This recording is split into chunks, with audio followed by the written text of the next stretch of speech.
Assalamualaikum warahmatullahi wabarakatuh. Kembali lagi di channel Emak Saufa. Alhamdulillah di kesempatan kali ini karena kita itu sudah di penghujung bulan dan sebentar lagi pastinya mau menerima gaji. Nah, waktunya Emak Saufa ini mengajak bunda-bunda semua untuk membuat budgeting ya. Budgeting untuk bulan Agustus tahun 2022.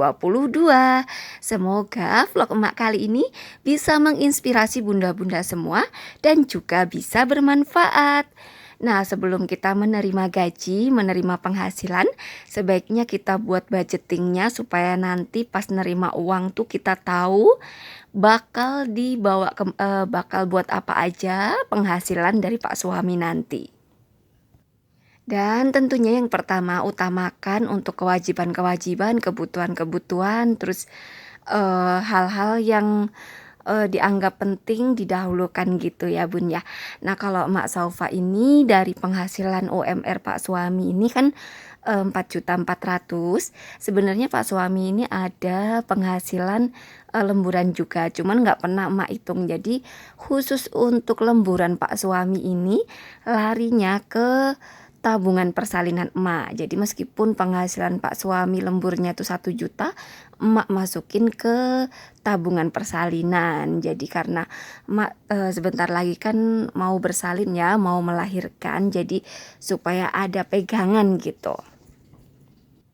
Dan dari penghasilan UMR Pak suami 4.400.000 ini langsung emak pisahkan untuk dana cadangan yaitu Rp200.000. Kenapa emak pisahkan untuk dana cadangan? Karena kita itu kan ini ya beberapa waktu ini tuh banyak banget kenaikan harga, terus banyak kondangan-kondangan, banyak ibaratnya itu pengeluaran-pengeluaran tak terduga. Dan dana cadangan ini bisa mengcover. Jadi Mak Saufa ini memiliki dua ya, ada dana cadangan dan juga dana darurat. Tapi yang untuk bulan Agustus ini emak fokuskan untuk dana cadangan aja Rp200.000. Dan untuk mengelola penghasilan Pak suami, emak memakai metode 50-50 supaya mudah membaginya gitu. Dari penghasilan 4.400.000 dikurangi dana cadangan 200.000 sehingga sisanya adalah 4.200.000. Nah, 4.200.000 ini emak bagi dua yaitu 2.100.000, 2.100.000. Dan yang 2.100.000 yang pertama adalah untuk kewajiban. Dan kewajiban emak Saufa ini adalah pertama harus tentunya ya bayar-bayar cicilan, hutang-hutang. Terus untuk listrik, PDAM, untuk lingkungan, bayar-bayar SPP, terus wifi.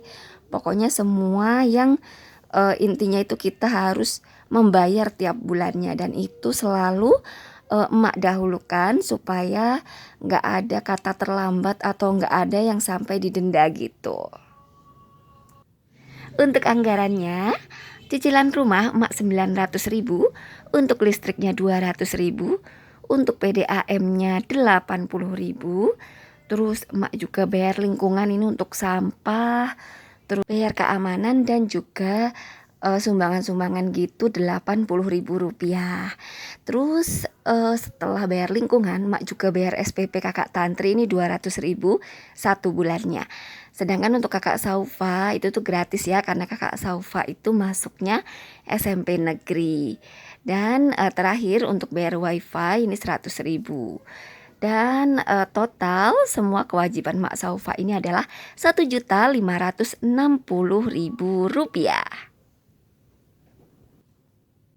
Ini adalah 50% yang pertama yang Mak dahulukan yaitu untuk kewajiban. Selanjutnya yang 50% yang kedua yaitu untuk kebutuhan. Dan untuk sisa dari ini ya kan dari pembagiannya itu 2.100.000, dari kewajibannya itu cuma 1.560.000. Biasanya nanti Untuk kebutuhan-kebutuhan yang lain tuh biasanya barulah emak anggarkan ya. Jadi ini yang penting-penting dulu. Yang kedua adalah untuk kebutuhan. Nah, untuk kebutuhan ini emak bagi menjadi kebutuhan itu sesuai dengan waktunya, yaitu bulanan, mingguan, dan juga untuk harian. Nah, untuk bulanan tuh biasanya kita belanja beras, sembako, gas, dan air. Ini tuh emak beri jatah 500.000 untuk bulanan ini ya. Jadi berasnya 150.000, sembakonya 250.000, gas dan air ini 100.000. Seperti itulah ya kira-kira. Dan itu tuh bisa saling menutupi ya. Kadang berasnya cuma 130, masih ada sisa ntar untuk yang lain kayak gitu. Intinya totalnya untuk bulanannya itu 500.000. Selanjutnya untuk mingguannya. Mingguan ini adalah untuk belanja perbumbuan. Biasanya kan bunda-bunda suka ini ya, kok yang dibelanjain cuman bahan pokok aja. Karena Mak Saufa ini tiap minggu ini ada jatah sendiri untuk belanja bumbu, yaitu 100.000 per bulannya atau 25.000 per minggunya. Seperti itu ya bunda ya cara emak mengelolanya. Jadi dibagi-bagi gitu supaya nggak semua muat tiap hari belanja bumbu gitu kan, malah nanti mahal jatuhnya. Jadi untuk mingguannya itu 100.000 sebulan. Selanjutnya untuk belanja hariannya ini menganggarkan 25.000 selama 30 hari. Dan ini tuh ini ya bun ya, jadi emak ngambil pertengahannya aja, belanjanya itu biasanya 20, di atas 30 seperti itu. Intinya emak anggarkan itu 25.000 seharinya. Syukur-syukur kalau masih ada sisa bisa masuk tabungan harian. Dan untuk belanja hariannya itu 750.000 rupiah. Sehingga total dari semua kebutuhan emak adalah 1.350.000 rupiah. Dan dari total ini ya metode 50-50 itu kan 2.100.000 dikurangi 1.350.000, itu sisanya itu adalah 750.000 rupiah. Dan sisa 750.000 rupiah ini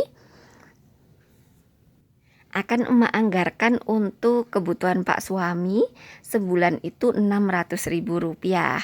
Dan masih ada sisa 150.000 lagi, itu akan emak anggarkan untuk sedekah.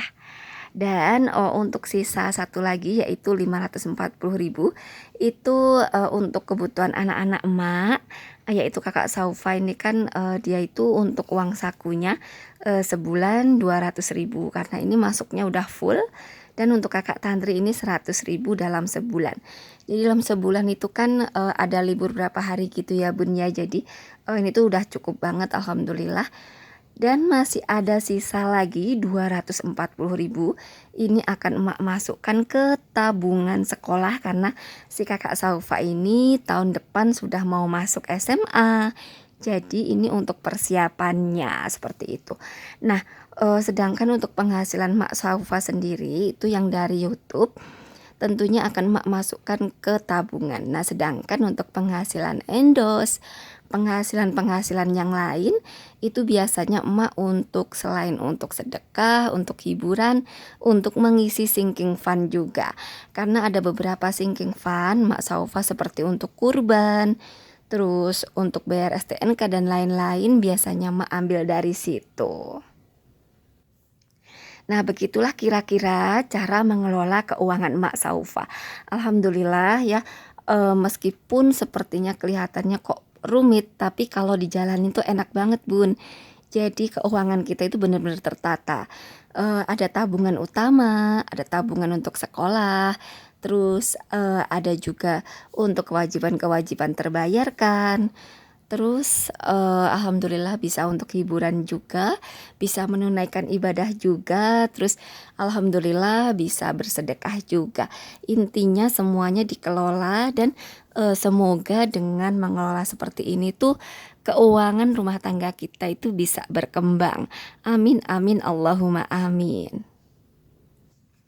Dan demikianlah vlog emak kali ini, mudah-mudahan bisa menginspirasi bunda-bunda semua dan juga bisa bermanfaat.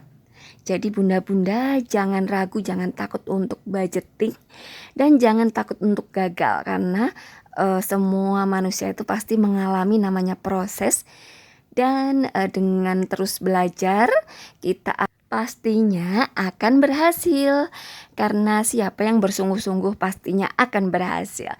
Nah, demikianlah vlog emak kali ini, mudah-mudahan menginspirasi bunda-bunda semua dan juga bisa bermanfaat. Wassalamualaikum warahmatullahi wabarakatuh.